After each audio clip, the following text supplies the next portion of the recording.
but domain experts on subjects that are in the news. I am Monojit Majumdar, editor for explanatory journalism at the Indian Express, and I have with me my colleague, diplomatic editor of the Indian Express, Shubhajit Roy. Now, Shubho is just back from Dhaka, where an extraordinary series of events has seen Sheikh Hasina, Prime Minister of Bangladesh for 15 and a half years, driven from power and out of her country by a street revolution led by university students. In the aftermath of Hasina's fall, there have been targeted attacks against leaders and supporters of her party, the Awami League, and members of the minority Hindu community. And as the interim government, backed by the Bangladesh army, settles into its job, demands have started for the return of Hasina, who is currently in India. Now, of course, there are many questions to be asked and to be answered. Hasina has been a steadfast ally of India, and there is concern over how her fall will impact India-Bangladesh relations. To explain the situation in Bangladesh to us and to give his perspective on what has happened and what could happen in that country, we are honored to have with us this evening Ambassador Pinak Ranjan Chakravarty, the former High Commissioner of India to Bangladesh and the author of the very insightful Transformation, Emergence of Bangladesh and Evolution of India-Bangladesh Ties. Ambassador Chakravarty, welcome to the Indian Express. Thank you for your time. We are very grateful to you. Ambassador Chakravarty was High Commissioner to Bangladesh at a very interesting time. Around the same time as he took charge in the beginning of 2007, Hasina boycotted the election, saying the caretaker government was biased in favor of her rival, Khaleda Zia. At the end of the following year, she had won an election landslide and become Prime Minister of Bangladesh. And today, she is out of power, and Khaleda's party is back in a very important role. Ambassador Chakravarty will be in conversation with Shubhajit Roy for the next 45 minutes or so, after which we will take some questions from the audience. Today's Explained event is brought to you by our partner, Plutus IAS. My thanks to our partner. And thank you all for joining, and welcome once again. Shubho. Thank you, Manojit, for that generous introduction and really laying out the context, the backdrop in which we are having this conversation with former Indian High Commissioner to Bangladesh, Mr. Ambassador Pinak Ranjan Chakravarty. Ambassador Pinak Ranjan Chakravarty, just to give his background a bit of context, he's possibly one of the very few Indian diplomats who's worked with both sides of the aisle, or rather all sides of the aisle. As Deputy High Commissioner in Bangladesh back in 1999 to 2002, he had worked with the Hasina government and the Khaleda Zia government. And when he went back as Indian High Commissioner in Dhaka in the year 2007 and was there till 2009, he saw the transition from the caretaker government and left the country after Sheikh Hasina was elected as the Prime Minister. So can see that he has in his book, where he has captured this kind of a must-read for everyone who wants to understand Bangladesh and contemporary history of Bangladesh and India-Bangladesh relations. You will realize that how he had access to people across the aisle, from Awami League to BNP to army to the civil society, and he engaged and has captured that very objective and insightful commentary of the situation and the situation in Bangladesh. That's why we are indeed privileged to have Ambassador Chakravarty with us. Thank you, sir. Thank you for joining today. Thank you. I was, as Monojit just pointed out, I was in Dhaka for about 8-9 days after Prime Minister Sheikh Hasina. She left the country and came to India in the face of a popular uprising which started as a quota reform movement by students, but it took a different proportion within a few weeks. Rather, in July, probably in early July, nobody would have thought of the fact that the events would sort of go in a direction where a prime minister who has been there for 16 and a half years, had done so much of development in the country, would have to leave the country with 45 minutes of notice. So, Ambassador Chakravarti, I wanted to come to you from your experience of dealing with the relationship with Bangladesh and watching Bangladesh. What did this 16 and a half years of Sheikh Hasina government mean for Bangladesh? Well, it certainly meant that Bangladesh became one of the fastest growing economies in Asia, if not the world.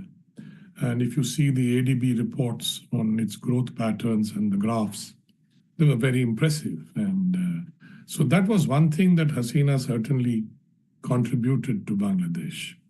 Now, there were, I won't say contributions, but then other things also happened, which were on the negative side, if I may say so. And but the positive side also included a very stable and growing relationship with India.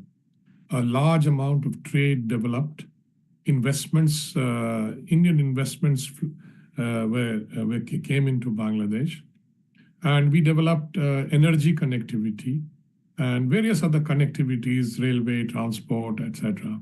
So the two economies were increasingly getting integrated to the benefit of both, basically, because the then trade grew up to almost $18 billion pre-COVID figures. Now it's obviously down and all that. But this was the major contribution. Then 1.6 million Bangladeshis visit India. We used to visit India, pre-COVID figures, for various reasons. So they became the largest foreign visitors to India among all foreign visitors. So these were some of the on the positive side. On the negative side, mainly in the domestic arena, we had this problem of elections not being free and fair. That was the allegation. We also had the problem of elections being boycotted by the other major party, the BNP. Then the Jamaat got banned as a political organization and a party. It lost its registration after a Supreme Court order. The Jamaat's constitution at that time did not recognize secularism, and hence it went against the constitution of Bangladesh, which was challenged in court, and they lost their registration as a political party. Then of late, of course, I think Hasina also banned the students' wing, which is called the Islami Chhatra Shibir. Shibir means camp, actually. So I think that was another factor. So there was a love-hate relationship growing between these. Plus, Hasina instituted the what you call the International War Crimes Tribunal, in which all the Jamaat-e-Islami leaders who were sort of pro-Pakistani in 1971 and participated and collaborated with the Pakistani army to kill millions of people, and the atrocities they committed. That's why it was called a genocide. And so their leaders were convicted and hanged. So that also created bad blood. So and then of course the BNP's leader was convicted of corruption.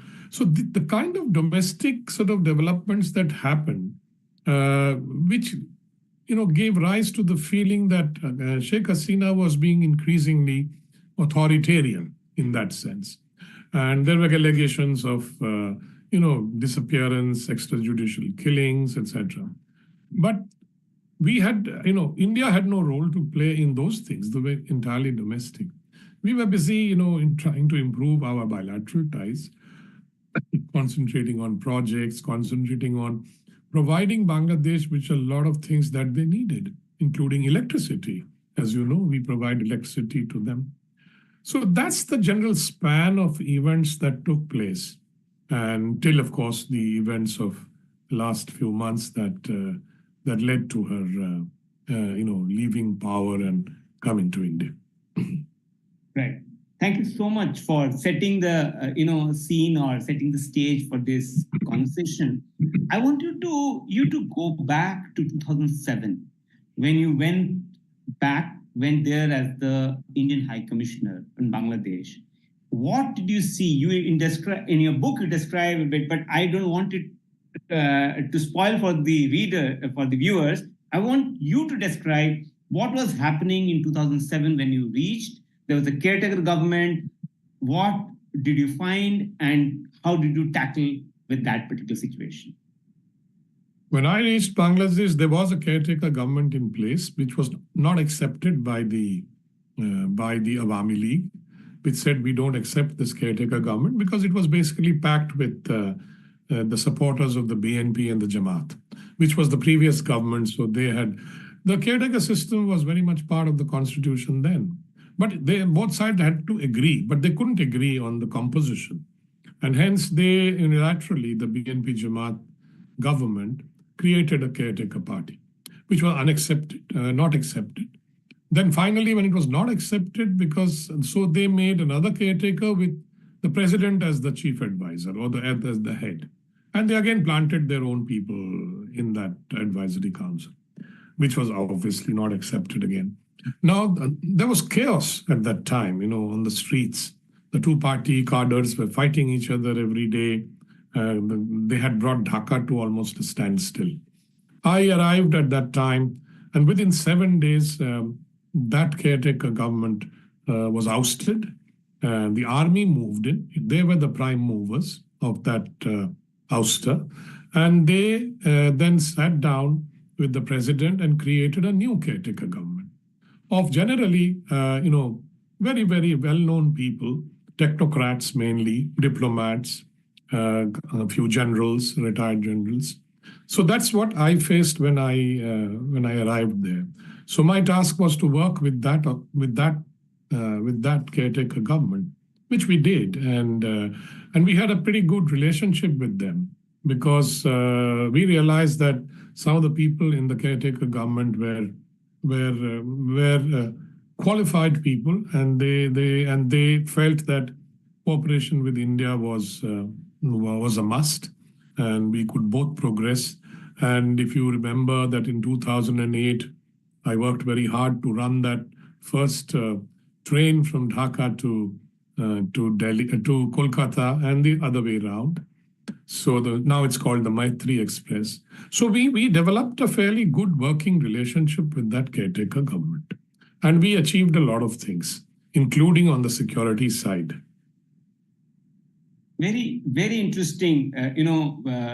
People who are watching this particular session would realize that some of the elements that you described from back in the day, the similar situation. Obviously, there are circumstances are different, but a very similar situation is the situation of chaos that you described. This particular government of technocrats, of intellectuals, in diplomats that is staffing the current interim government as well. By 2008, when the elections took place in Bangladesh, how did things move towards the elections, and what led to Hasina's re-election as the Prime Minister? Well, what happened was that the army at that time started a movement called -2 formula, which was like they said, okay, look, these two leaders, the two former prime ministers, the two begums as we call it, the battling begums or whatever, and that they had created. For viewers, we are referring to. I'm referring to Sheikh Hasina and Khaleda Zia. And so that they had created a political discourse which was so divisive that politics had become basically reduced to street battles. So the army felt at that time that maybe we can get rid of these two women leaders and have a new setup, some kind of a new political setup. And by the way, even then, Professor Professor Muhammad Yunus, was actually encouraged to start a political party. They thought he would be a good candidate and to lead the party, but somehow it didn't work at that time. And so I mean, it's not new for him to play a political role. Of course, at that time he couldn't, because what really happened after that was then when the army realized that this was not working, in the sense that, to create a new political order or discourse, new political leaders, they encouraged a lot of people to found new political parties, but it didn't work because they found that the army, the Awami League and the BNP were, countrywide, grassroots level parties. Both of them have been in power. They had, a good organization. So ultimately the army sort of fell back to the usual thing, look, let's have a good, free and fair election and let's quit after that. So they stayed on for 2 years, which, by the way, was also illegal because the caretaker system was only for 3 months in the constitution. Yet I would say I give them credit for having a free and fair election. They did a wonderful job on preparing the new electoral roll. When they found that there were too many bogus voters in that list, obviously put in by the previous government, which had lost a lot of credibility because of its misrule, and corruption was such a problem that investors refused to come anymore to Bangladesh, and so they ran short of electricity, and so it was affecting the economy. So the army then decided to have a free and fair election, and Prime Minister the Sheikh Hasina came back with a thumping majority, almost 2/3. And that clearly showed that how the people were fed up with the BNP Jamaat government. And so they voted, overwhelmingly for Sheikh Hasina. So that's how she came back to power on a very, very positive and a high note in 2008 election. You briefly mentioned about the BNP Jamaat government from 2001 to 2006. If you could explain to our viewers what happened during those 5 years in terms of domestic as well as the relationship with India. Well, domestic, you see, the Jamaat became party to the government. I mean, was part of the coalition. And the BNP went around trying to consolidate its sort of power or whatever. I think the mistakes they did was to encourage a lot of terrorists organization. They thought they will use the terrorists to cow down the people and eliminate the leadership of the Awami League.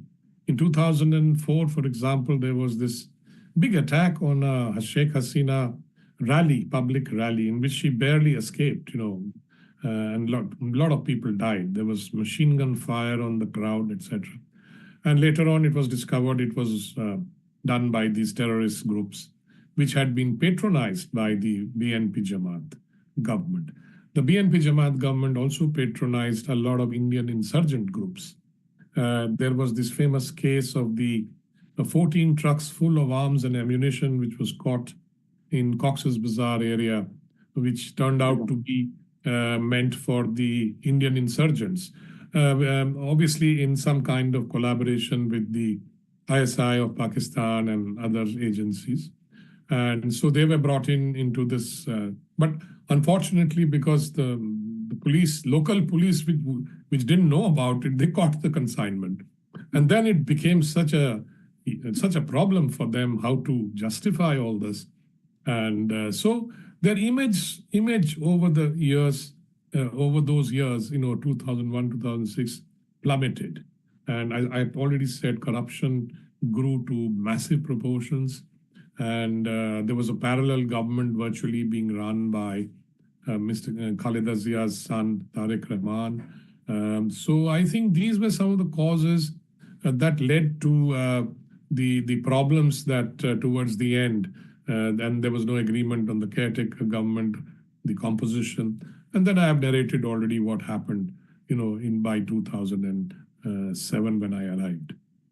Right. And in fact, that informed India's position in when Hasina government came to power.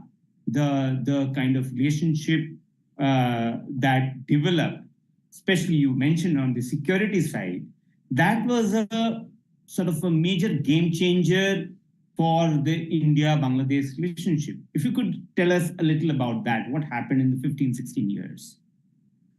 Well, our problems with the BNP Jamaat government obviously was basically the security thing and their dalliance with the Pakistan's ISI to create problems for India. Now, the BNP has always been a little, right-wing, pro-Pakistan. Jamaat, of course, has always been a very pro-Pakistani factor although they now claim that they are different, they have changed, etc. The BNP also now claims they have changed. So that is the situation. But when Sheikh Hasina came to power, and she basically said, look, we will not allow our soil to be used against Indian security interests. This was something she lived up to. And, the Ulfa leaders were handed over to India through a process, legal process, etc. Then she ensured that the camps of these insurgents were sort of uprooted and they were caught and handed over. So on that score, she fulfilled one of our major, concerns and sort of which was on security. And then, of course, she also realized that on the economic side, it would be best to cooperate fully with India because India was also growing its large economy. So she felt that if we plug into the Indian economy, it will help Bangladesh, which it did. And as I've said, trade grew. Then she also felt that since Bangladesh did not have much investments flowing into the energy sector, it was lacking in electricity supplies. So I remember she first told me that I need electricity from India when I first met her after the election. So, and that is how this whole, project began, how to connect the grids, how to provide electricity. Today, of course, we provide almost 1,200 megawatts and maybe going up. It has gone up further, I don't know. And so that helped the economy immensely. No economy can run without energy. And then we also planned the Numaligarh refinery pipeline to Bangladesh, northern Bangladesh, to provide basically diesel and petroleum products, which helps the Bangladesh's economy, particularly providing energy to the boats and other riverine cargo that goes all over the place in Bangladesh. It's a country of rivers. India and Bangladesh share about 54 rivers. We are the upstream, of course, and so that is how it developed. And so on the economic side, India and Bangladesh did well, and people-to-people contact was good, business was good, energy supply started. So, and these were all the positive developments that took place. Right. You talk in the beginning, you said, there was sort of growth. There was this. I wanted to just wanted you to elaborate a bit on that. The economic growth that we saw because of there was a stability, there was a political stability in Bangladesh, and which led to economic growth. Economic environment became better. And we know that I think by 2026, they're going to graduate from LDC to economy. So what did it mean on the street for people of Bangladesh, this particular development, economic growth? How did you see that? I think the people welcomed it till such time when the Ukraine war broke out, when the energy and food prices, and Bangladesh is dependent on these two, went sky high.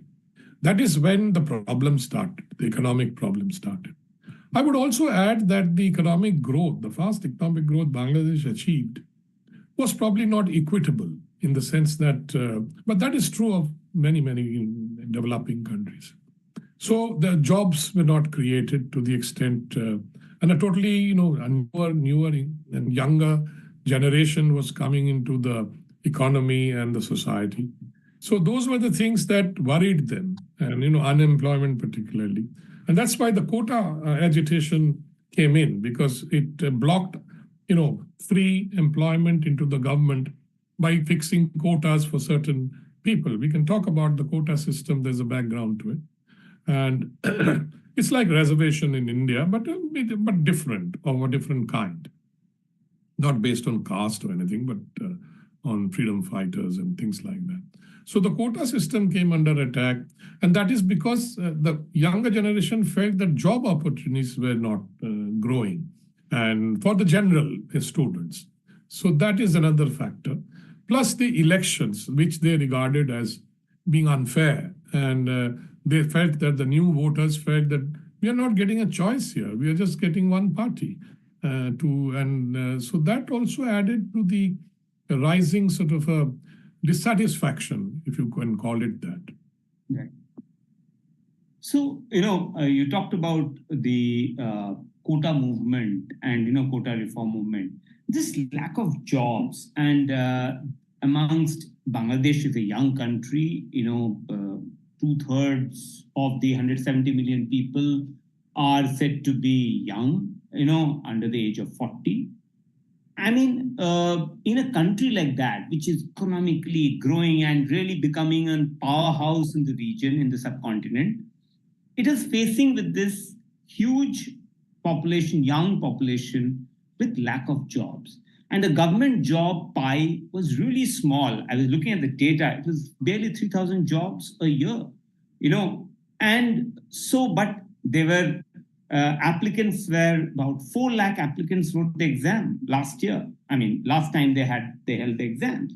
So this mismatch, if you could explain to our viewers, how did it come about, and why was there so much of anger on the streets? Well, the quota system started in 1972 after the freedom struggle, what they call the War of Liberation. What happened was that the government then decided that we will give some preference to those who, fought for the freedom. They call them freedom fighters. So a certain quota was fixed. Over the years, what happened was that once that generation of freedom fighters, went away, so they demanded that the quota should be continued and given to their children. And when the children also grew out of that phase, then it was given to the grandchildren. So it was perpetuated through this kind of a thing. So hence the dissent, or what you call it, the opposition to this quota, which if you include the other quotas of minorities, women, etc., it came to almost 56%. That 56% was reserved for these kind of people. So then, which led to a lot of dissatisfaction. As I said, newer sort of people were getting into the younger people into the job market. But these are for government jobs, I must say, not for private sector. So what happened was that 2012, a certain movement started, which continued. It peaked in 2015, and it continued for some more time. There were some discussions. Till in 2018, Sheikh Hasina herself, Prime Minister, of course, she decided that let's do away with these quotas. Enough is enough. She actually was the first to issue the government sort of order, cancelling all quotas, which of course was challenged by those who were benefiting from the quotas. So it went to High Court. High Court stayed the order. And that's when the agitation started again. The students came on the streets.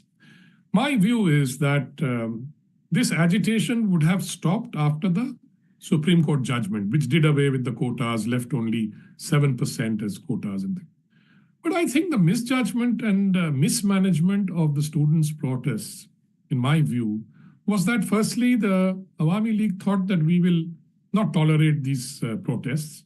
So they asked their students' wing to come onto the streets and start beating up the protesters. Some of them got killed, some got hurt, etc. And also instructed the police to be very strict, give them firing orders, basically, on the students. Now, that was excessive. There was no need to do that. And it's, of course, in hindsight. But I do feel that those were the two things that exacerbated the situation. Because 200-odd people died during those agitations. Till the Supreme Court gave an order saying, no, quotas are all over, finished. They gave a new ruling on the quotas, which reduced the quotas, made it free up to 93%, and leaving only 7% as quota. Very small numbers. Then what happens is that the students withdraw the protests, saying that, okay, we are satisfied with the Supreme Court. But in 48 hours, they come back with a demand, a 9-point demand, that since so many students have been killed, we want resignation of ministers, the police commissioner, etc., and all that. Now, why did they do that is a mystery. And my view is that there were other influencers at work there.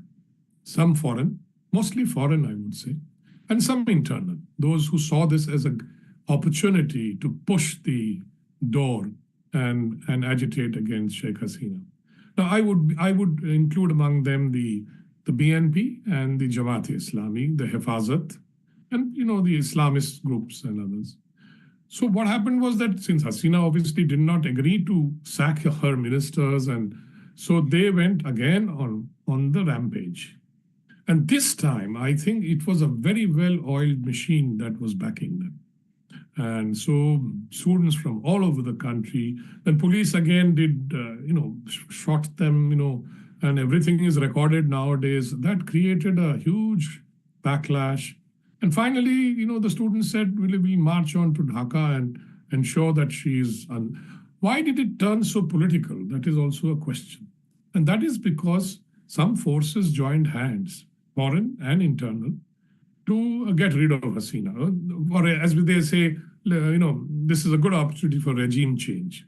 And that's how it happened. And the army, finally, the army also, I would say that ultimately it was the army which unseated her by saying that, these mobs are coming, we can't protect you, we will not fire on these protesters, students, because the army itself was having some internal issues in terms of younger officers saying that, please don't ask us to fire on these students. The army is not meant for that, etc. Although the army did fire earlier, during the earlier part of the agitation.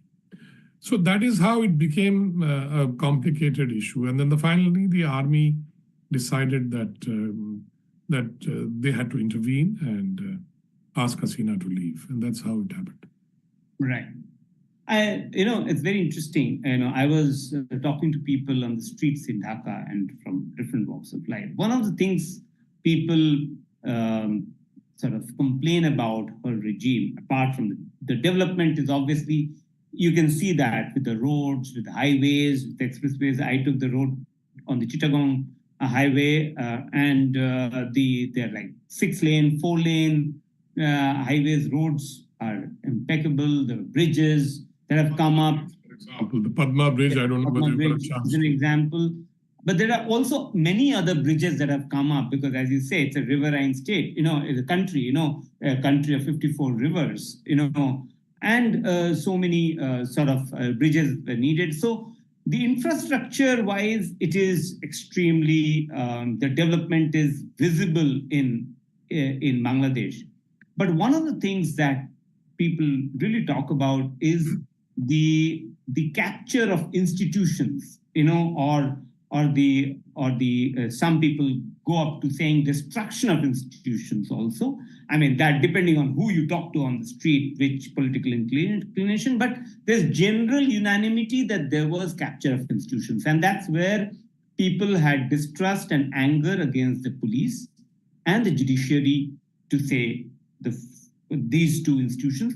I want you to tell us about, talk to us about how do you see what happened, and especially her methods of how she dealt with the student protesters, that was informed by the fact that she had used similar methods, if not firing, but at least jailing and political activists and opposition leaders in jails in the last decade and a half.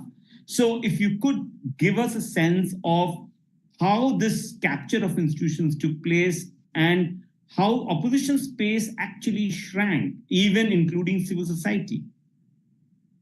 What you say is true and cannot be denied that there was oppression. The Digital Security Act was used to harass and sometimes jail young people who had posted something, and things like that. And you can see it happening still in many countries. The capture of institution did take place, and Sheikh Hasina decided that she will put her supporters everywhere. And so that happened. And she was not very tolerant about those who didn't agree with the Awami League sort of thing. That really, it happened. There's no doubt about it. It happened. And that also became a major, what you call it, flashpoint for the students and others and the general public also. The kind of, authoritarian, as I said, I used that word before, that behavior and policies that she followed. Now, these were all her decisions internally. And so there was precious little that some people could do, but there were protests, but they were curbed with a very heavy hand. But she also curbed, to her credit, the Islamic sort of radicals and others. You remember the Holy Artisan Bakery incident, which was inspired by ISIS. Young people, educated people, and these were not madrasa students, So they did it. Posh, private university, and well-to-do. Children of a former election commissioner, people pretty influential, well-to-do background. So radicalism also had made an entry into, they were always there on the fringe. But the fact is that Islamization of society has taken place over the years. And today you have a far more Islamicized society in Bangladesh than before. I was myself surprised to see so many more women now wearing the hijab and the burqa than I have seen before when I was there. So it was quite visible, actually. And this wasn't the case earlier. It was largely the women were free, generally. And the garment industry depends on women workers. You can see them in droves early in the morning and in the evening coming and going to work. So this is kind of a situation. And Bangladesh, by the way, I must put it on record, has done very well, better than India in terms of human development indices. It did economically, of course, so much better than Pakistan. It's today Pakistan is is a basket case, and Bangladesh had overtaken Pakistan's all the indicators, economic indicators, including exports, reserves, etc. Then, of course, as I said, the Ukraine crisis brought the reserves down. It became a problem. So today they are they have to seek help, monetary help funding from IMF and others. So that was the situation. And today we have this interim government, which is now trying to normalize things.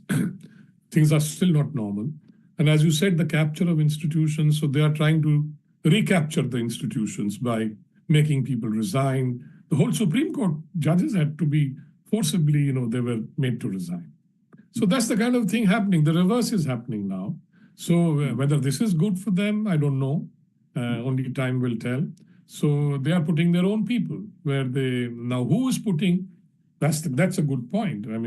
These kind of people, are they above board and apolitical, or are they are they sympathizers of the BNP and the Jamaat? The Jamaat has come back. They have been unbanned, the Shibir. Now I believe they will apply for re-registration as a political party to fight the next election. So Jamaat is back on the streets and back very visible, making comments on everything. So that's the kind of trend that I see. Right. You mentioned about the interim government of Bangladesh, which is led by Professor Yunus. Now he's a Nobel laureate, won the Nobel Prize in 2006. Had tried to make a foray into politics back in the day between 2007 and 9, but failed miserably. His name was proposed by the student leaders, the student protesters, and he's now heading this government, which is primarily civil society, intellectuals, but some have dotted line with the BNP or anti-Awami League, if one may say so. If you could give us a sense of what is your sense of this new interim government, and whether they have been able to get a grip on the law and order situation post 5th of August? But the group, as I said, is a disparate group, motley group. Different kinds of people are there. And Awami League obviously is not there, but there are BNP sympathizers. There is a Hifazat deputy leader who's an Islamist leader, and their thinking and other things are quite well known. For example, the Hifazat had earlier, also during Sheikh Hasina's time, started destroying statues of, in public places. So they are the ones probably involved even now to those kind of activities. Then there are BNP sympathizers. There is a diplomat who is also known to be, well, I don't know whether he's a BNP sympathizer or maybe he doesn't like the Awami League or something like that. I don't want to comment because I know him very well. And then, of course, Professor Yunus is there. He's a big figure, internationally known. So people focused on him, apolitical to some extent. Not really apolitical. I would say he's very anti-Hasina and anti-Awami League because they fell out and, Sheikh Hasina, slammed several cases, legal cases against him for various things, embezzlement and all kinds of things. So, I mean, he's been busy with these legal cases for quite some time. So naturally, he has a grudge and is bitter about what Hasina did. And he's even called her a monster, etc., and things like that. So that's the kind of attitude of Professor Yunus. Although as a person, I know him, I've met him many times. He's a nice person, but politically, his attitude will be obviously molded by what happened between him and the Awami League and Hasina. The others are, all of different colors in the sense. So I worry that will they be able to work together? Because if all of them pull in different directions, and don't forget this time there are 2 student leaders in the advisory council. And apparently there are 2 students, appointees in every ministry to oversee what the ministry does. Now, this is a new development which I have not seen before, and nor have I worked with such a situation where you have to talk to the student leaders to really get to know what is happening or what policies. On the policy front, it's still not clear how they will proceed. And bilaterally, of course, one or two indicators are there. For example, Professor Yunus has said we must revive SARC.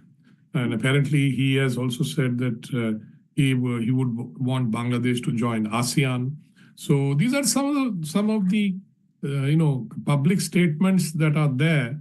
But I don't know how far this will all go. Ultimately, the reality will bite.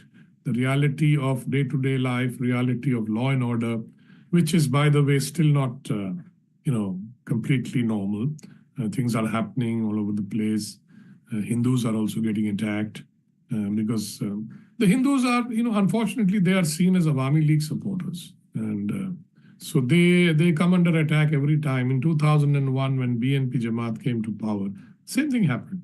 The Hindus were attacked all over the country because they were seen as pro-Awami League, so fit to be attacked, And I remember very well, and we had to take some action and there were consultations, and we had to tell the Khalida Zia government that if this continued, then it would impact on bilateral ties. Fortunately, they took action and stopped. But clearly, it showed that they are the ones who actually instigated it. Because if they could stop it, they must have started it. So those are the kind of things that happened then. Today also it's happening because the BNP Jamaat are back in the field, on the streets, and the Hindus become a natural target because of their closeness to the Awami League and because of other factors like, because they are non-Muslims and the Islamists have a very, skewed and ideological view of non-Muslims. And the BNP, of course, is probably not inspired by the Islamist ideology, but perhaps by the fact that the lesser the number of Hindus in Bangladesh, the lesser number of votes Awami League will get.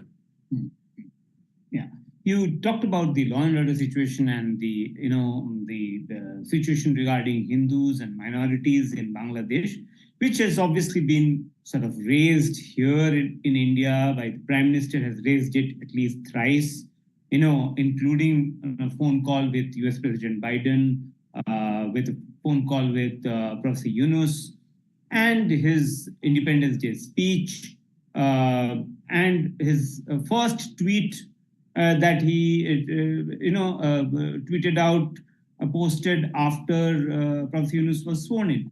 So we have seen at least 3 or 4 times he's raised this issue. So this is an important issue. One of the things I saw when I was in Dhaka and in Bangladesh talking to people was that you rightly pointed out that many of them have been targeted because they are seen as Awami League supporters, leaders, activists as well. Also, some are because of opportunism, personal rivalry, enmity, because there was complete lack of policemen on the streets. Police had disappeared, vanished from their posts, from their police stations, because students, protesters, and people were just attacking them after, having dislodged the government or the prime minister, on 5th of August. Now, Army tried to fill in that role by deploying across Bangladesh and tried to give some sense of security on the street. When I reached Dhaka, that their presence was the only one which was seen as a security guarantor on the street. Police was absolutely absent when I was on the street. So I want to know from you, High Commissioner Chakravarti, how do you see Army's role and influence post-August 5th so far? Well, as I said, that was the army which actually evicted Hasina. So I would call this a semi-coup of sorts. But the army has not taken up the role that I saw in 2007, the kind of role they played then. This time, I believe they are playing a more backroom role, not coming out apart from providing security and generally. So it's a little unclear as to how the army will push the interim government. I say push because will they force them to do certain things or apply pressure to do or not to do certain things? It's not very clear at the moment. But I believe that they will be a major player in this interim government. And some of their generals are already there, retired ones.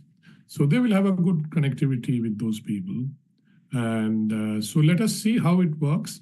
And I would still say, though the probability is less, that if this interim government collapses, suppose, hypothetical, then the army will again have to be, reactivated, or they will have to reactivate themselves. One of the reasons army doesn't want to come up front is the problem that they have with their international sort of assignments. UN peacekeeping force. Now, they have been told very clearly that if you come up front and take over power, you will no longer be invited for UN peacekeeping. And that's a very lucrative thing for the army officers and personnel. So that, I believe, is a deterrent. Plus other sanctions we can kick in, under whatever laws of different countries, particularly Americans. So that's going to happen. Americans had already used visa sanctions against certain people. They have used it against the former army chief also, of accusing him of whatever corruption and things like that. The other thing about the domestic situation that led to all this is the regulatory system in the financial sector had more or less broken down. People were going away with huge loans and not repaying. The money was being siphoned out, kept abroad, wherever. So that was happening a lot. And many of these businessmen had also become MPs.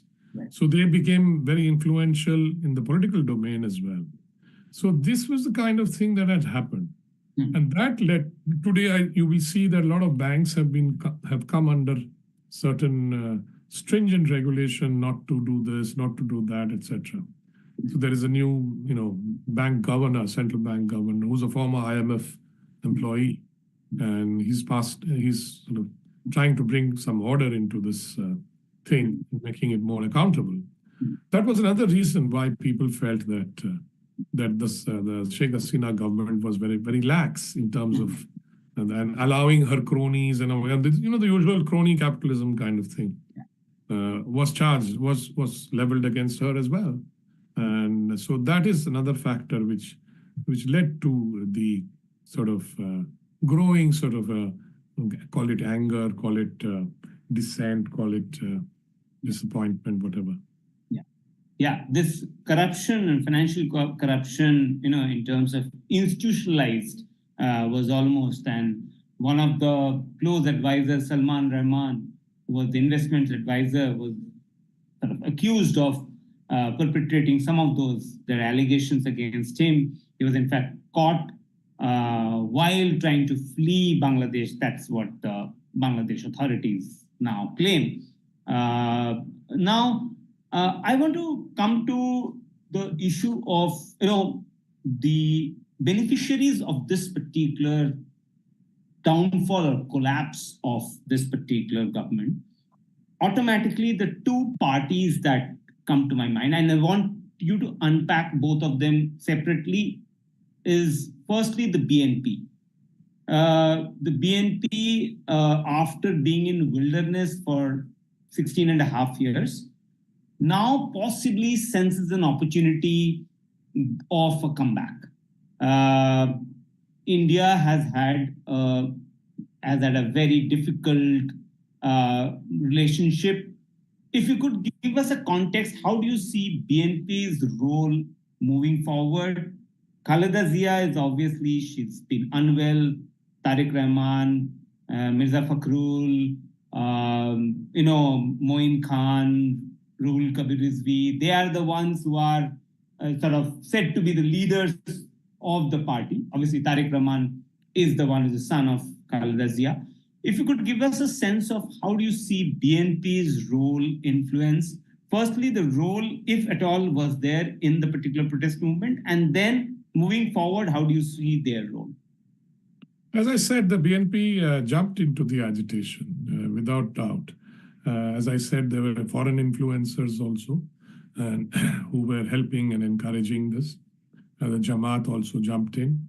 So they sensed an opportunity that this was a political opportunity which they had to seize so that they could have a regime change, and which might lead to later to elections in which they felt they would have a good chance of coming back to power. I think they're already talking about that.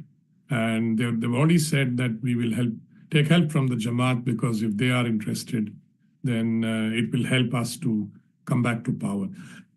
I think the BNP and Jamaat are salivating at the thought of coming back to power.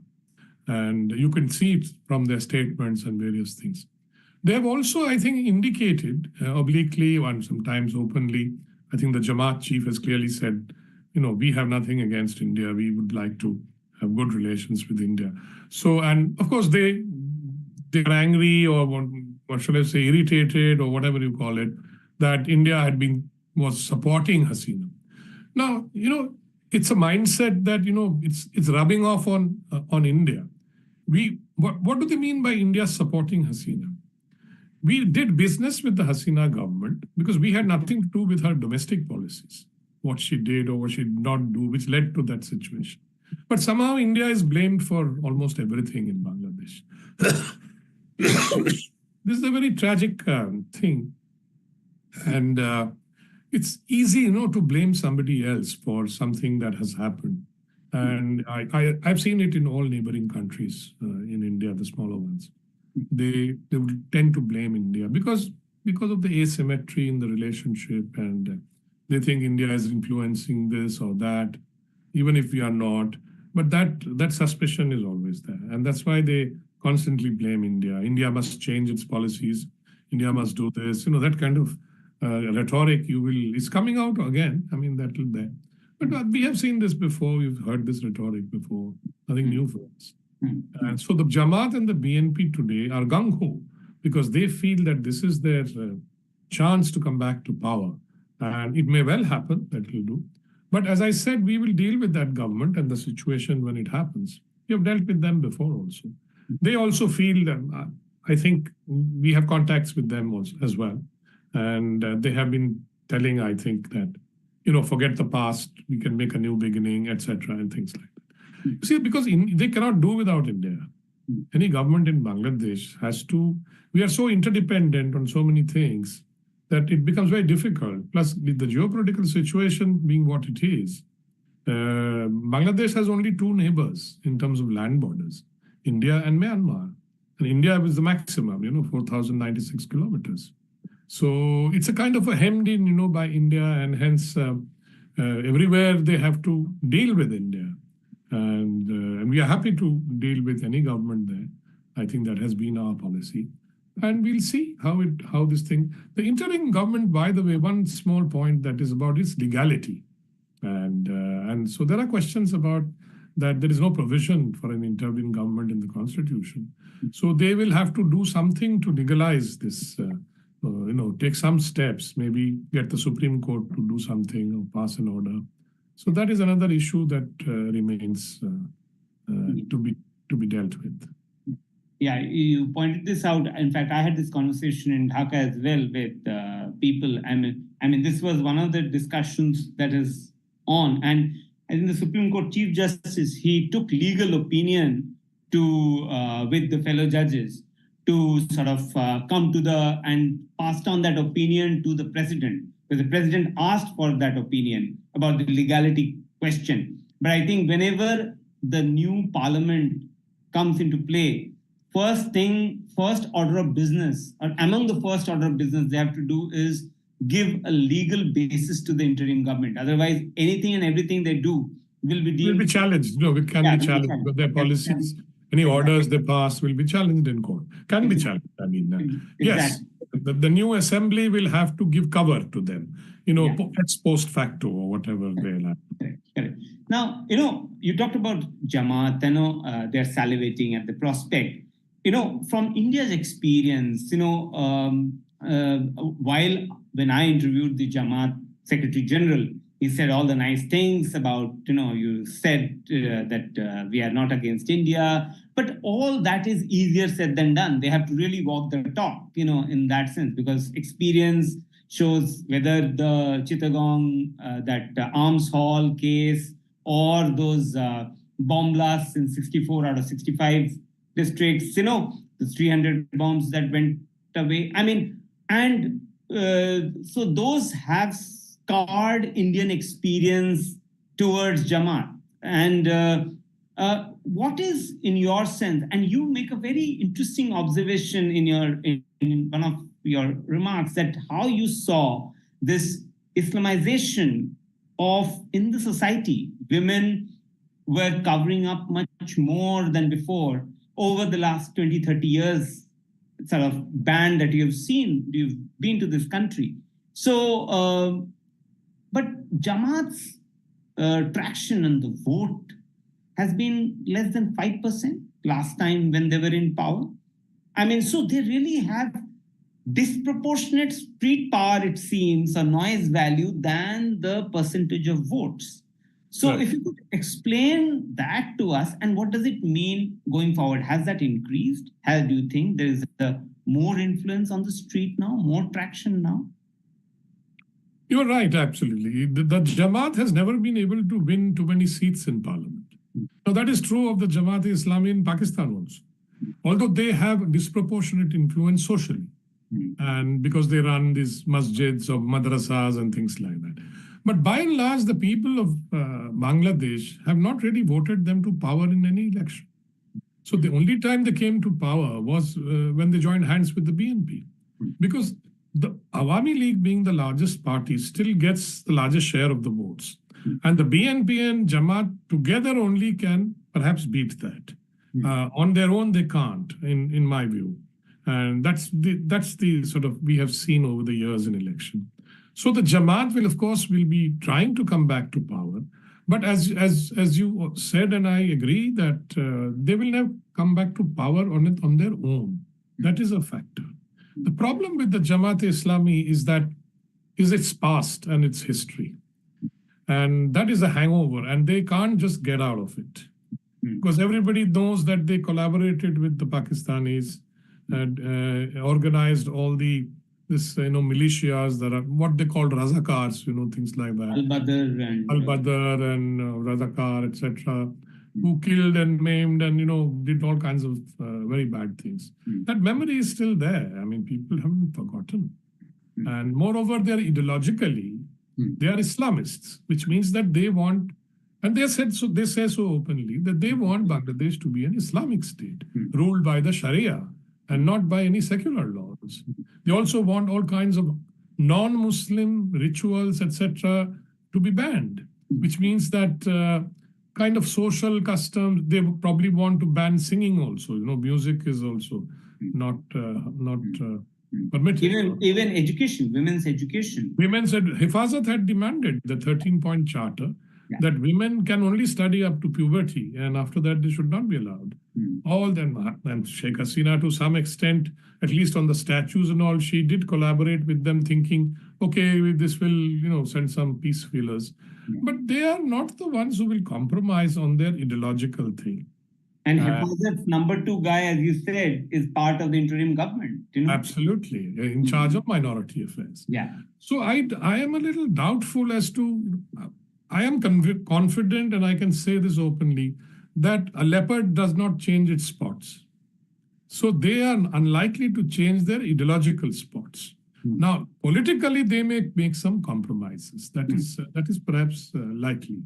And that is why you hear them saying good things about India. And I get very worried when they say that, because behind that, what they are planning is something that, one has to keep a sharp eye on that.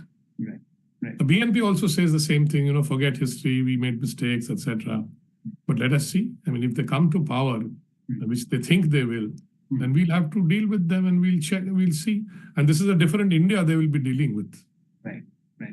I'll come to that. But before that, so India, you've brought it to, before I move to the audience questions, I want, because you've been in Indian government, in foreign service, although it's been 10, 12 years, so you don't speak for the government now. Oh, no, certainly not. I must put it on record that I don't speak for the government. These are my personal views. Yeah, but I want you to sort of give us a sense, this kind of a situation where Hasina was India's partner, strategic partner, ally, in this kind of situation, did India not see this coming, her deep unpopularity on the streets, or it was caught napping?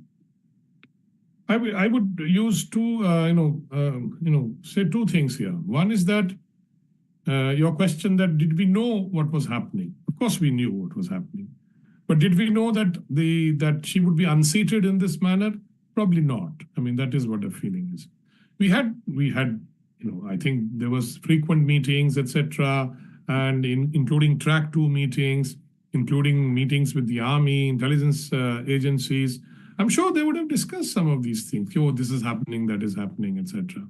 But the question is whether Sheikh Hasina took note of them, and did she actually believe that this could, could lead to her downfall? My sense is that she didn't. That she didn't buy those things, or she felt that maybe sometimes if you stay for 15 years in power, then you feel that everything is okay and whatever I'm doing is fine. But maybe that could be one reason: complacency, lack of taking note and seriously of intelligence inputs that may have come into her, sort of note. I would assume these things would have happened. I'm not sure because I'm not in government. So, but I do suspect that this were part of how this whole thing developed. Right. You mentioned a few times about possible involvement of foreign forces. If you could give a sense, what are you indicating? Well, I'm saying that we know for a fact, and even Hasina went on record to say that there was this demand for a military sort of facility on the St. Martin's Island by some people. Now, the only country that would demand that is the USA, because we know that, and that they do want a presence here. It's because of the China factor mainly, and if you know, the next Quad Malabar exercises will be done in the Bay of Bengal. So, there are links there, you can make out. And I think there was also the American deep state felt that Hasina was not cooperating on certain issues. She had refused to sign all these military agreements, which we have signed, by the way, with the USA. All the kinds of, those acronyms that I don't want to repeat here. But she refused to sign those, like PAMCASA, AXA, all those things. SOSA. So she did not want to do that. And somehow the Americans perhaps felt that she was getting too close to the Chinese. And why was she refusing to come into the Quad, the Quad framework kind of thing? Right. That could be one reason. The other, of course, and the tools to pressurize are very clear. The American tools are very clear. I was Director Americas for many years in the MEA, and we've seen that. We understand that. One is human rights. The other is sanctions. You use human rights to create pressure, with or without reason. And then you use sanctions, indicate that you don't like what's happening. You sanction officials, you sanction generals, you sanction various people. Even before the election, they said anybody interfering in the election, we'll sanction, we won't get them visas. That's the kind of thing the Americans did, and which sent out a message that maybe they are interested in regime change. And then, of course, the rest, as we say, is history. So if you ask me whether I buy that argument, I would say to some extent, yes. Okay. My last question before I move to the audience is, Sheikh Hasina is in India. She wanted to go to the UK, we know, which didn't work out. What happens to her? Should India, how long can India give a refuge? And what's her sort of future? I think India is not going to, push her out, in my view. She's been here before, stayed from 1975 to 81 when her whole family got murdered. And we gave her refuge here. She stayed here and for those many years. And she's back again and probably going to stay for, I don't know how many years, till things, settle in Bangladesh. Does she have a future as a political leader of the Awami League? I would say we cannot dismiss that, because if the Awami League reorganizes, which they will, they are not a party that will disappear. They cannot be banned. And so if they have elections, they will participate. Would Hasina then go back? And of course, she'll have to face these cases and things like that. And they might put her in jail, because they will say, you did it to Khalida, so we'll do it to you, that kind of thing. So revenge politics is very much part. I mean, it's a season of revenge in Bangladesh. All kinds of revenge actions are being taken. So I think that could happen. But will the Awami League produce a new leader? Perhaps.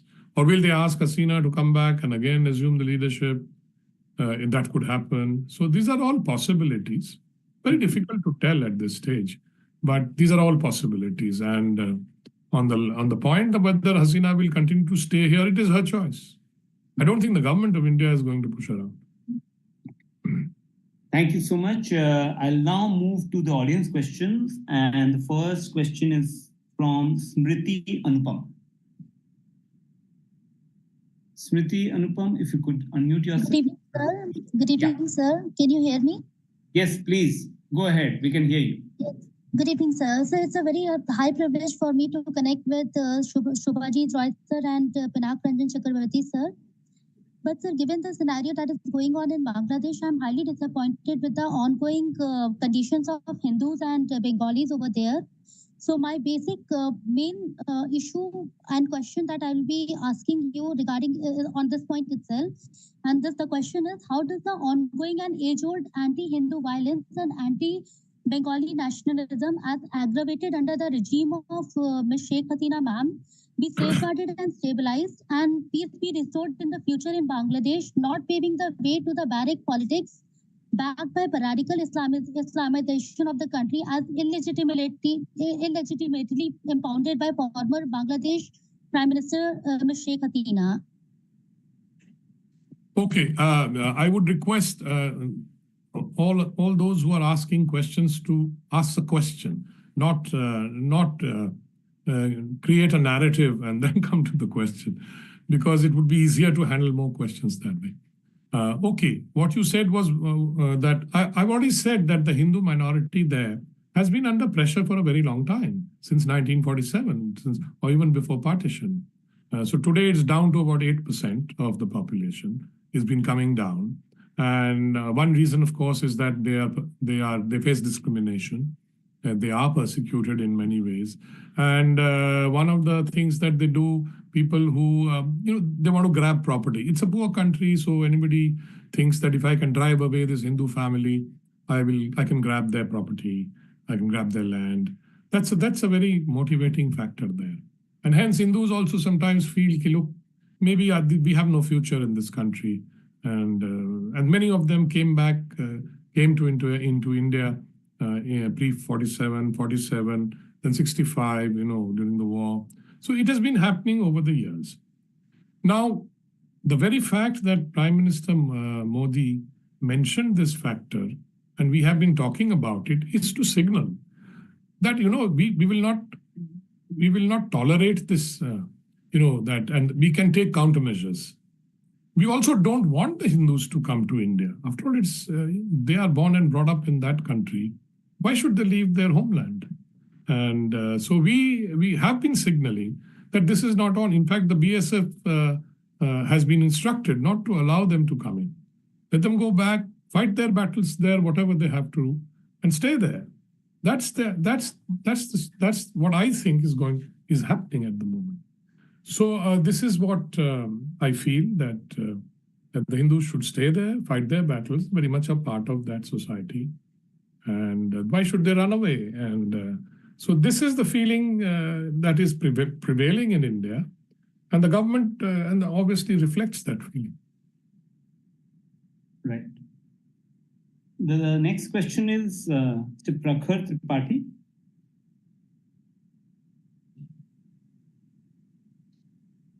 Hello, sir. Yes, please. Yes, sir.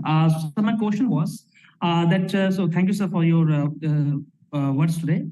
So you mentioned about Awami League and Jamaat and BNP. But sir, I was wondering that outside of these political organizations, within Bangladeshi institutions, police, army, and other secular institutions, how do they think of secularism as part of their constitutional understanding? How do they think of secularism in their own polity? Do they think of it as some way of having a common public citizenship in a historically young nation? Or for them, is it still an evolving relationship of how they understand the non-majority population in their countries? Well, secularism came in because of the freedom struggle. When Sheikh Mujibur Rahman felt that to get everybody on board, he had to be secular. He could not have been Islamic in that sense. But over the years, when the military dictators came in, they introduced Islam. They became, started patronizing Islamic institutions. And you see, religion is a big factor there because of identity. The same thing in Pakistan, As Zainul Ziaul Haq once said, if I am not a Muslim, then why, then I am an Indian.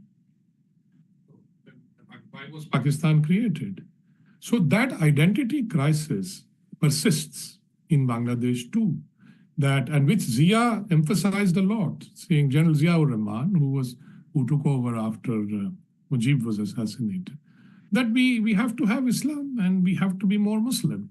Otherwise, what is the difference? What is our identity? I mean, we just can't be Bengali.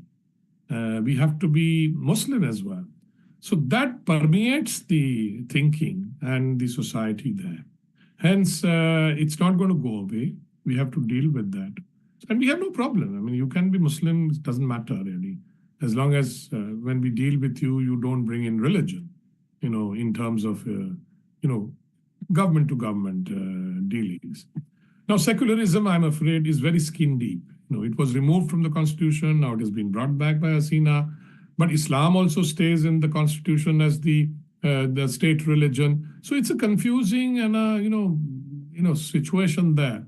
The constitution has both Islam and secularism. I mean, how can you have that? But somehow they exist together. And as I said, Islamization has taken place in the society a lot. And again, it's a question of identity. Again, it's a question of how they see themselves. And plus, they feel that, the brotherhood of Islam, etc., is important for them. It can give them benefits. And that's the kind of thinking I believe they have. And so that's not going to change. I think we'll have to just accept and deal with that. Right. So there's a question in the chat box which is somewhat related, is that, Ramesh Subramanian asks that, in your opinion, is there any chance of Bangladesh going the Pakistan way in terms of religious state and armed forces? And also there are some questions which are insinuating whether Pakistan's ISI also had a role to play, had a hand behind this regime change. Your thoughts. Okay, the ISI first, and that is, of course, they had a hand, and they are glued into Bangladesh through, past contacts, etc. And of course, the Jamaat-e-Islami is regarded as a very pro-Pakistani. In fact, some people say this is the fifth column of Pakistan in Bangladesh. The Islamist network, they mainly work through the Islamist network. Their madrasa students are taken to Pakistan for higher studies. And they come to India as well, into Deoband and others for Islamic studies. Many of these people are graduates of Deoband also. So that's the situation. And whether it will go the Pakistan way, I don't think so. I don't think so, because the Bengali mindset is different from the Punjabi mindset in Punjab, which is the main majority there. And I don't think they will become like Pakistan, because they don't want to be seen as a basket case, which was the kind of phrase used by Kissinger in 1971, the pejorative kind of thing, and they've come out of it, and successfully. So I don't think they want to go back to those days where you become more Islamic. But what will they do? What will they gain by becoming more Islamic or an Islamic state, or becoming a Sharia? Even Pakistan does not follow the Sharia. I mean, maybe in certain aspects, etc. So I doubt it that these countries will become truly Islamic. I mean, what does it mean by becoming an Islamic state is something they will have to first define. Mm-hmm. Another question somebody has asked in there, is it another Iran in the making? I think broadly answered. But No. Iran is a different case. The clerical order there is ruling, and there is a lot of disturbances in Iran. People are fed up with this clerical, rulers, unelected mostly, or elected through fixed elections. So I don't think so. I don't think with the students in power, in the sense that they are part of the ruling system now, and I believe they are thinking very seriously about forming a new party. And could become a third major party in Bangladesh, because many of the students don't want the BNP Jamaat or the Awami League back in power. So it could happen. And then we'll have to deal with these young people who are obviously more secular and probably, more sharp, politically more astute, and but they will have their grievances, etc. So we'll have to deal with them. Yeah, you're very right. And in fact, I spoke to several student leaders, protesters, including Nahid Islam, who's also part of the interim government. And I asked him this question. He said that circumstances later we will take a call. But, one could see that they are politically progressive in their ideas as young people, barely in their 20s, most of them. And they're, as you rightly said, they're secular in their nature. And that you could see, with the kids who were painting this graffiti on the walls of Dhaka. They're all young kids from private university, English speaking, from very moderate, progressive households. You could get that sense in their sort of in the conversations. So yeah, I mean, I agree with you on that. So I'll move to the next question. Is Suketu Shah.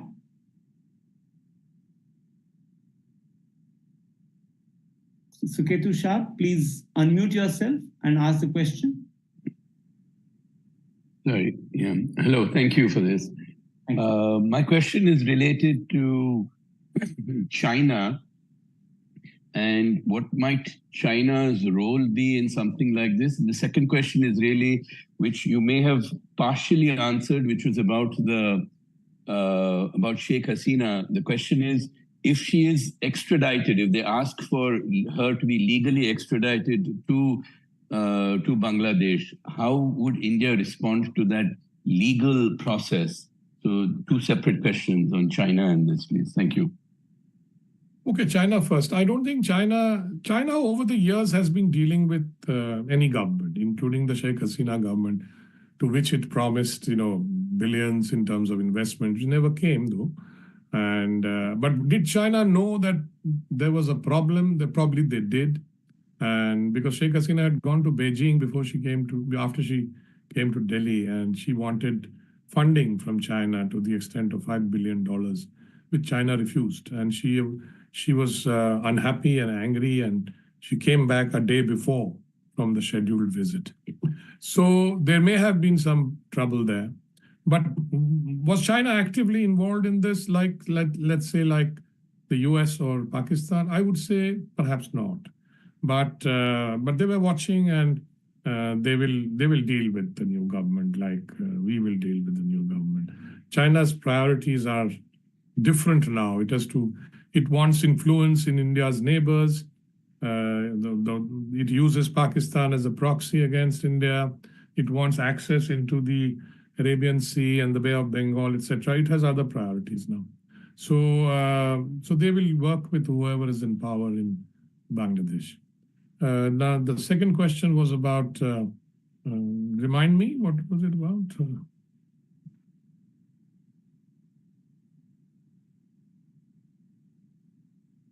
Extradition. This is about whether extradition processes. We have a bilateral extradition treaty with Bangladesh, but extradition is a legal process. I mean, if they have to file for extradition, and then, of course, it can be challenged in Indian courts.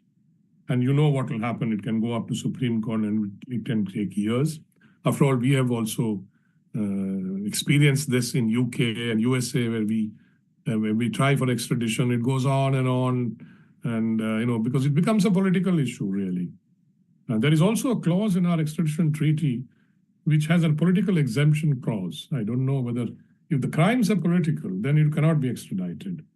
So they'll have to, first of all, convict her in some cases, first of all in Bangladesh, which will be challenged, of course, will go up to their Supreme Court. I don't know what will happen till the final verdict comes. They can't even apply for extradition. So it's a long process, and I don't think it's going to happen very soon. The next question is from Aarti Pandey. Aarti Pandey, if you could unmute yourself and ask a question. Ms. Pandey, if you could unmute yourself. Good evening, sir. Good evening. I think my question was more related to how or is it likely that Bangladesh will follow the Pakistan line, which sir has partially answered that, fully answered that rather. But I would like to ask whether this is to be seen as a short-term issue, or when the economic growth prospects are not able to support the democratic system, and you don't have a transition of government, a very smooth transition of government, and suddenly you have people agitating against the government, then will this continue, or will there a stability come in the country? Given the past history, I think you could see agitations continue even with the new government, but the new government will be given some breathing space. I think, to settle things, etc. And then their actions will come under scrutiny. And one of the things that really agitates the people in Bangladesh is the price of daily essentials, rice, salt, vegetables, etc. and all. So that the economic aspect becomes important from that point of view as well. If as a voter, if I'm dissatisfied with high prices, I will agitate against whichever government is there. That will happen because that is built into the nature of the people there and the nature of their politics. So that could happen. I'm not ruling it out. Don't expect eternal stability in Bangladesh. The next question I'm going to invite to Gautam Datta.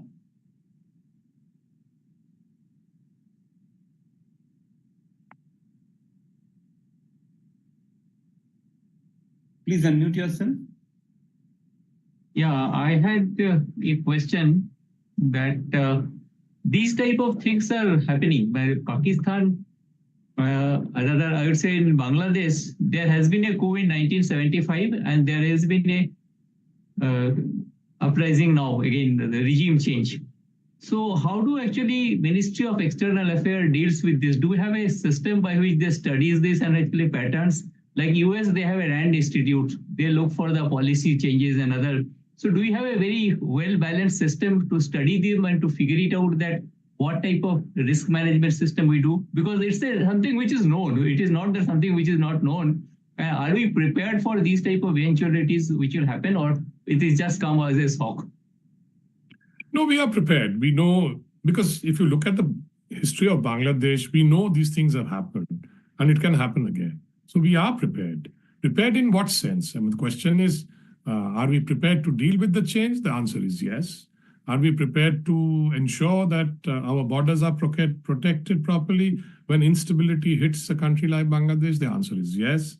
But you talked about a RAND Institute I am aware of the institute, and they do. The Americans have a lot of think tanks. There's a lot of interchange between think tanks. I'm still a visiting fellow at the Observer Research Institute Foundation, for example.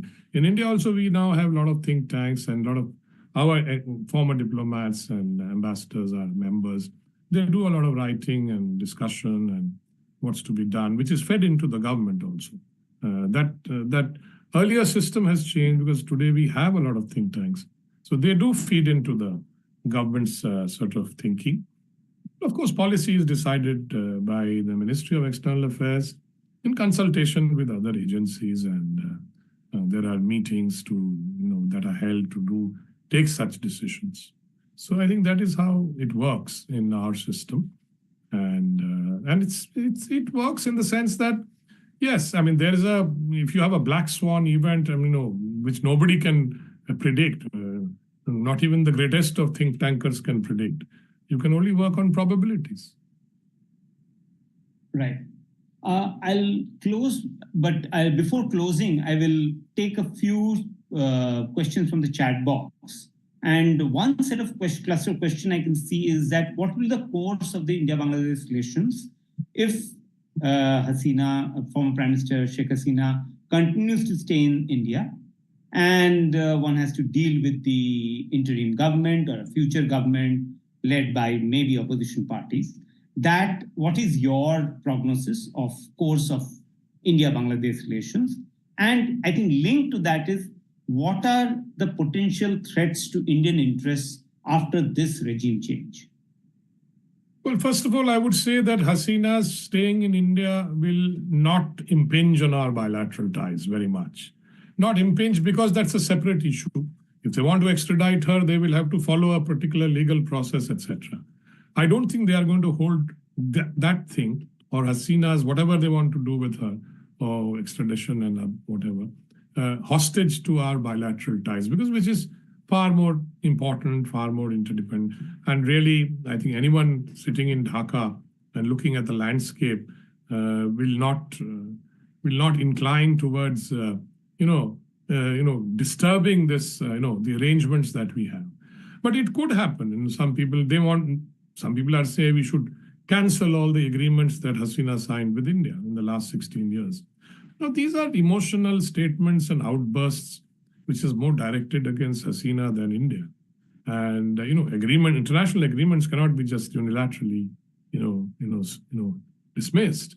It has to be discussed, and because then we can also reciprocate by doing things which they won't like, and we don't want to do that. I think the discussions will take place. There may be some demands about reviewing certain agreements, etc.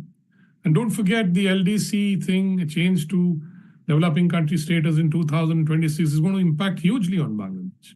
They will lose all their tariff concessions. How do you deal with that? If they lose all tariff concessions from India, let's forget about the rest of the world. Their exports will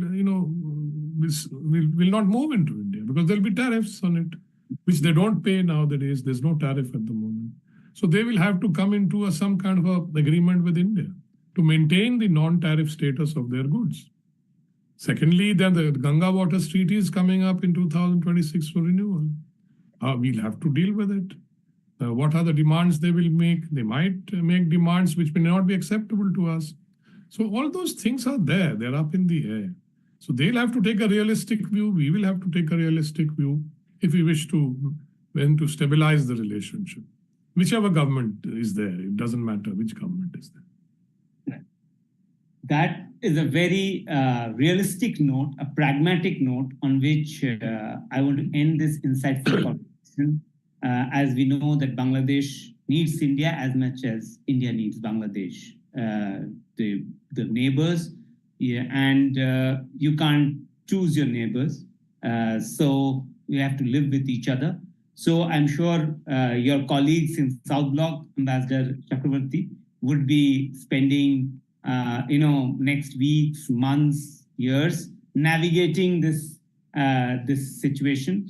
My real gratitude to you for explaining, taking out the time to explain this complex situation on the ground with your insights, with your knowledge, with your experience. I am deeply grateful that you could join us for an hour and a half. We spoke, we discussed, and covered almost all the facets of the relationship of Bangladesh, of the situation, of different stakeholders. Thank you so much, Ambassador Chakravarti. Thank you to the viewers who engaged, who participated. We had questions from across the world some asked live. There were many questions on the chat box. I have tried to cover and sum up most questions in my questions or from the chat box, and I want to finally thank our associate sponsor, Plutus IS, for supporting us for conducting this session, and also thanks to the entire team at the Indian Express. You could watch this particular session on YouTube. The recording will be available shortly on YouTube at the Indian Express channel. You could also read our analysis, our reporting on Bangladesh and other global issues on indianexpress.com as well as the newspaper. Please subscribe. Thank you so much for everyone for joining us, and till the next Explain session, goodbye. Stay safe.